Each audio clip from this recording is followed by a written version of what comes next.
யாதும் ஊரே யாவரும் கேளீர் அனைவருக்கும் வணக்கம். ஃபிஷர் வெர்சஸ் அன்சிகர் 1959 ராயல் போஸ் ஓப்பனிங்கில் நடந்த கேம் தான் இன்றைக்கி நம்ம பார்க்க போகிறோம். இந்த கேமும் ஃபிஷர் வெர்சஸ் சாக்ரான்னு நம்ம 12வது கேம் பார்த்துருந்தோம். காட் ஆஃப் செஸ் அப்படிங்கிற பிளேலிஸ்ட்டில் -60 மெமரபிள் கேம்ஸ் அப்படிங்கிற புத்தகத்திலிருந்தே நம்ம பார்த்துருந்தோம் 12வது கேம். அதுவும் இதுவும் முதல் 21 ஒரே மாதிரி தான் அமையுது.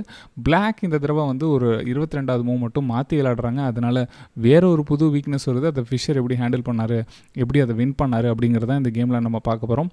நேரடியாக கேமுக்குள்ளே போயிடலாம். E4 E5 Knight F3 Knight C6 Bishop B5. இது ராயல் லூப்பஸை பற்றி நான் ஒரு பேசிக் ஐடியா நான் சொல்லிடுறேன்.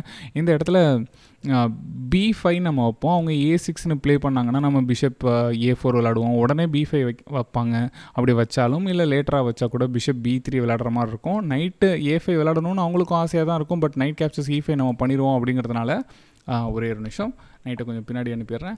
அவங்க D6 விளாண்டுட்டு அதுக்கப்புறம் வந்து நைட் A5 வைக்கிற ட்ரை பண்ணுவாங்க. அதுக்குள்ளே நம்ம C3 விளாண்டுருவோம். அவங்க நைட் A5 விளாடுவாங்க. நம்ம பிஷப் C2 விளாடுவோம். C5ன்னு விளாண்டுருவாங்க.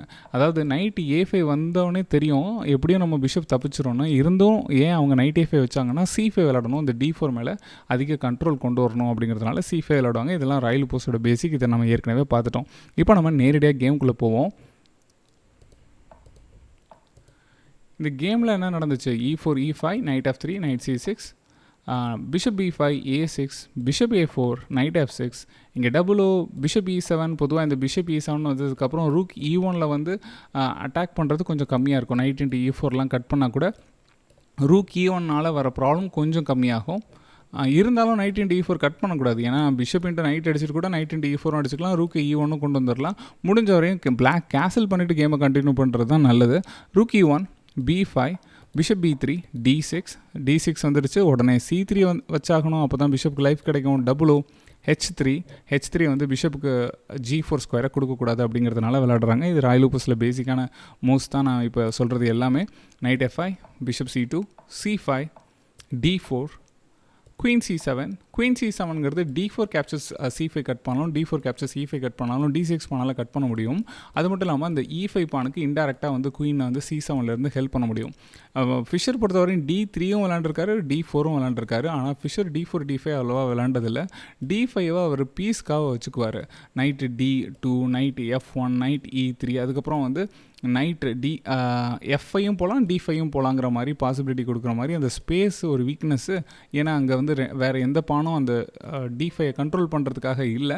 அந்த இடத்த வந்து நைட்டு E3 மூலமாக பிடிக்க தான் ட்ரை பண்ணுவார் ஃபிஷர். அதே போல் ஃபிஷருக்கும் தாலோட வேரியேஷன்ஸ்க்கும் என்ன டிஃப்ரென்ஸ் அப்படிங்கிறத நம்ம இந்த வீடியோவில் பார்க்கலாம். இது வந்து ஃபிஷரோட நோட்ஸில் அவரே குறிப்பிட்றாரு. தால் அண்ட் கெல்லரோட ரெக்கமெண்டேஷன்ஸ் என்ன அப்படிங்கிறத நம்ம கேமை கண்டினியூ பண்ணலாம். Night BD2 bishop D7 night F1 rook F E8. இந்த இடத்துல நைட் E3ங்கிறது ஃபிஷரோட ஐடியா. பீஸை மூவ் பண்ணி விளையாடுறது ஃபிஷரோட ஐடியா. இங்கே தாலன் கெல்லர் சொல்கிற ஐடியா வந்து B3 வைக்கிறதுனால நைட் C4 வராது. நீங்கள் வந்து பிஷப் B2வாக இருக்குமோன்னு நினைக்க வேண்டாம். இது முக்கியமாக நடக்கிறது வந்து நைட் C4 வராமல் இருக்கிறதுக்காக. அதுக்கப்புறம் கேம் G6ன்னு பிளாக் விளையாடுறாங்க. ஏன்னா பிளாக்கை பொறுத்தவரையும் ரூக் Fலேருந்து E8 கொண்டு வந்தது பிஷப் F8 கொண்டு வந்துக்கணும், G6 கொண்டு வந்துக்கணும், பிஷப் G7 கொண்டு வந்து ஹெல்ப் பண்ணலாம் கிங் அப்படிங்கிறதுனால. அப்போ G6 வச்சதுக்கப்புறம் ஒயிட் பண்ண வேண்டியவும் பிஷப் G5 அப்படிங்கிறது தால் அண்ட் கெல்லரோட எஃப்எம் கெல்லரோட ரெக்கமெண்டேஷன்ஸ். நான் ஃபிஷர் விளையாடுறமும் நைட் E3 தான். நம்ம ஃபிஷரோட கேம் பார்த்துட்ருக்கோம். அதனால் அதையே ஃபாலோ பண்ணலாம். ரூக் F E8ன்னு பிளாக் விளையாண்டதுக்கப்புறம் knight E3 G6 D captures E5 knight H2 knight G4. இது சாக்ரானோட கேமில் இதே தான் நடந்துச்சு. அதே தான் இங்கேயும் நடக்குது. ரூக் D8 டிஸ்கவர் அட்டாக் வரப்போது. இந்த ரூக்னால இந்த குயினுக்கு எந்த ப்ராப்ளமும் வரக்கூடாது அப்படிங்கிறதுனால queen F3 bishop E6 night G4 night captures G4. இந்த இடத்துல நைட் கேப்சர்ஸ் G4 ஃபிஷர் ஏற்கனவே ஒரு கேமில் ட்ரை பண்ணியிருந்திருக்காரு. நம்மளோட இல்லீகல் ஒரு மூவ் பண்ணிட்டேன். ஸோ நைட் கேப்சர்ஸ் G4 அவர் ஏற்கனவே ஒரு மூவ் ட்ரை பண்ணியிருக்காரு. அது 1958 ட்ரை பண்ணியிருக்காரு. அது அந்தளவுக்கு அட்வான்டேஜ் கொடுக்கல. அதுக்கப்புறம் அவர் அடுத்த வருஷமே தன்னோட மூவ் ஆர்டரை மாற்றுறாரு. H×G4 எடுக்க ஆரம்பிச்சிடுறாரு. ஒரு இம்பேலன்ஸை க்ரியேட் பண்ணுறாரு. H×G4 queen C6 G5. ஏன்னா G5 வச்சதுக்கப்புறம் F6 வராது. F5ஓ அல்லது H5ஓ வந்து கூட இந்த கிங் சைடை க்ளோஸ் பண்ணிக்க முடியாது. G5 பான் வந்து N% பண்ண ஆரம்பிச்சிடும். அதனால் G5. ஸோ G5 வச்சதுக்கப்புறம் NC6. இதனால தான் இந்த C4 வந்துடக்கூடாது அப்படிங்கிறதுனால தான் எஃப்எம் கில்லரும் தாளும் இந்த இடத்துல B3 சஜஸ்ட் பண்ணியிருந்திருக்காங்க. இந்த இடத்துல நைட் கேப்சர்ஸ் நைட் எடுத்தால் பிஷப் கேப்சர்ஸ், அதுக்கப்புறம் பிஷப்புக்கு நீங்கள் ப்ராப்ளம் கொடுத்தீங்கன்னா மறுபடியும் பிஷப் E6 வந்துடும். ஓரளவுக்கு கேம் பேலன்ஸ்ட் ஆகிடும். அதனால் அது விரும்ப மாட்டார் ஃபிஷர். அவர் வந்து நைட் G4 விளையாடுறாங்க, bishop captures G4, queen captures G4. கிட்டத்தட்ட இந்த கேமும் நம்ம 12வது கவர் பண்ணியிருந்த ஃபிஷர் வர்சஸ் சாக்ரான் அப்படிங்கிற கேமும் ஒரே மாதிரி தான், ஒரே காரணத்தோடு தான் நடந்துச்சு. இப்போது அன்சிகர் ஒரு டிஃப்ரெண்ட்டான மூவ் வச்சிடறாரு. அது ஒரு வீக்னஸை க்ரியேட் பண்ணிடுது. அவர் விளையாண்ட மூவ் F6. F6ன்னு விளையாண்டதுக்கப்புறம் இங்கே G into F6. இப்போ E5ங்கிற பானை ஐசோலேட்டட் ஆகிடுது. இந்த E5 பானை ஸ்ட்ராட்டஜிக்கலாக தனியாக வச்சு இந்த கேமை வந்து வின் பண்ணுறாரு. அது மட்டும் இல்லாமல் இந்த கேமில் நிறைய டாக்டிக்ஸ் இருக்குது. அத்தனை டாக்டிக்ஸும் நம்மளோட டிஸ்கிரிப்ஷனில் இருக்க லிங்க்கில் உங்களுக்கு டெஸ்ட்டாக கொடுத்துருக்கேன். இந்த வீடியோ ரிலீஸ் ஆகி முதல் 10 நாள் அது வந்து அவைலபிளாக இருக்கும். அதுக்குள்ளே அந்த டெஸ்ட் எடுத்து ட்ரை பண்ணுங்கள். நிறைய டைம் வந்து அந்த E4ங்கிற பானை வந்து ஃபிஷர் ஃப்ரீயாக கொடுப்பாரு. அதை கொடுத்தும் பிளாக் எடுக்கக்கூடாது, எடுத்தால் என்னென்ன ப்ராப்ளம் வரும் அப்படிங்கிறத நீங்கள் கண்டுபிடிக்க ட்ரை பண்ணுங்கள். அதே மாதிரி இந்த இடத்துல ஃபிஷர் ஒரு பானை அட்டாக் பண்ண போகிறாரு.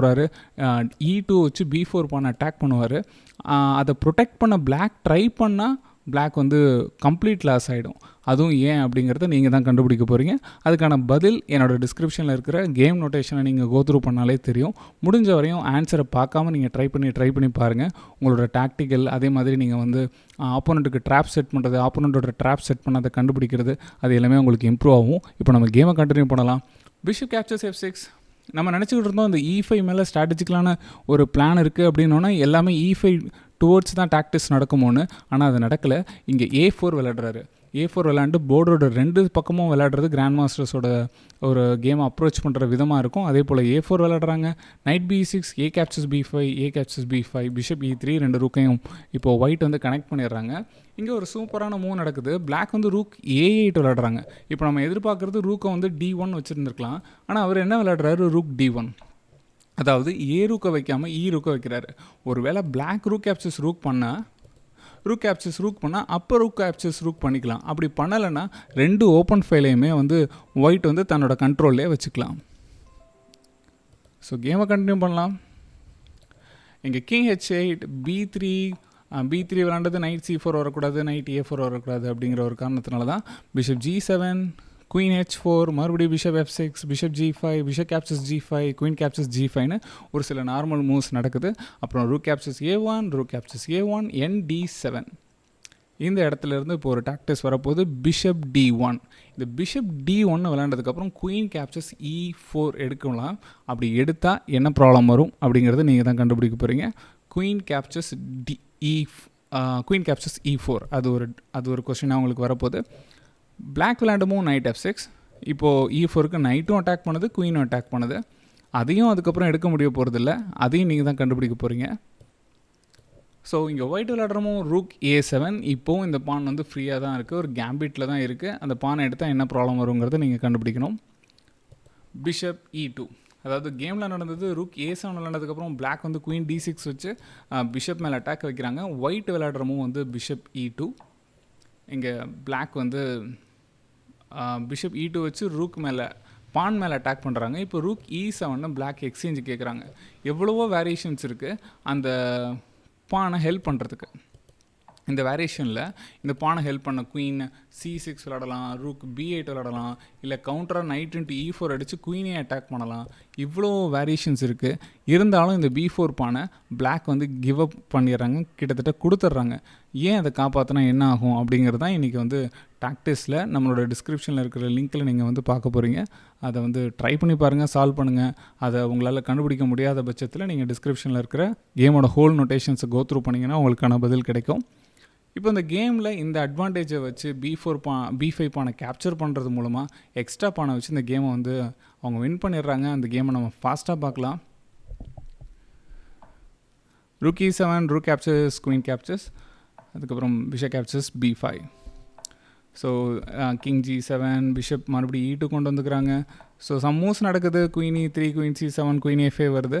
இந்த இடத்துல G3 ஏன்னா த்ரிபிடேஷன் ட்ராலாம் வந்துடக்கூடாது அப்படிங்கிறதுனால G3 வச்சுட்டு கிங் G2ங்கிற ஒரு ஸ்கொயர் கொடுத்துடலாம் இப்போவே அப்படின்னா ஒரு G3 விளையாடுற Fisher. Queen A3, queen king G2. இப்போ குயின் கேப்சர்ஸ் B3 அதெல்லாம் ட்ரை பண்ண முடியாது. நீங்கள் குயின் கேப்சர்ஸ் B3 ட்ரை பண்ணிங்கன்னா queen captures C5 knight captures எடுக்கும்போது மறுபடியும் queen captures E5 check knight F6ன்னு வரும். இங்கே உடனே ஒயிட் வந்து C4 C5 அப்படின்னு கொண்டு வந்து இந்த இடத்துல ஒரு பாசர் பண்ண க்ரியேட் பண்ணிட முடியும். அதனால் அவர் இதெல்லாம் விளையாடலை. ஸோ கேமில் நடந்தது என்னன்னு பார்ப்போம். So queen A5 queen D3 queen B6. So game அப்படி ஸ்லோவாக போகுது. கடைசியில் 2 பான் கிட்ட குயின் வந்ததுக்கப்புறம் அவர் பாசர் பானை க்ரியேட் பண்ணிடுறாரு.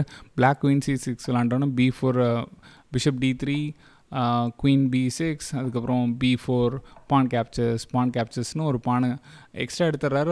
அந்த கேமை வந்து ஈஸியாக அதுக்கப்புறம் வின் பண்ணிடுறாரு. ஸோ கேட்ட கேள்வியெல்லாம் நாம வச்சுக்கோங்க. டிஸ்கிரிப்ஷனில் இருக்கிற லிங்கை யூஸ் பண்ணுங்கள். 10 days அவைலபிளாக இருக்கும். அதோட ஆன்சர்ஸும் டிஸ்கிரிப்ஷனில் கேமோட நோட்டேஷனில் இருக்குது. அதை கோத்ரூ பண்ணி பாருங்கள். எல்லோரும் ஆன்சர் கண்டுபிடிக்க முடியும்னு நினைக்கிறேன். அடுத்த வீடியோவில் சந்திக்கலாம். அதுவரை களம் பழகு.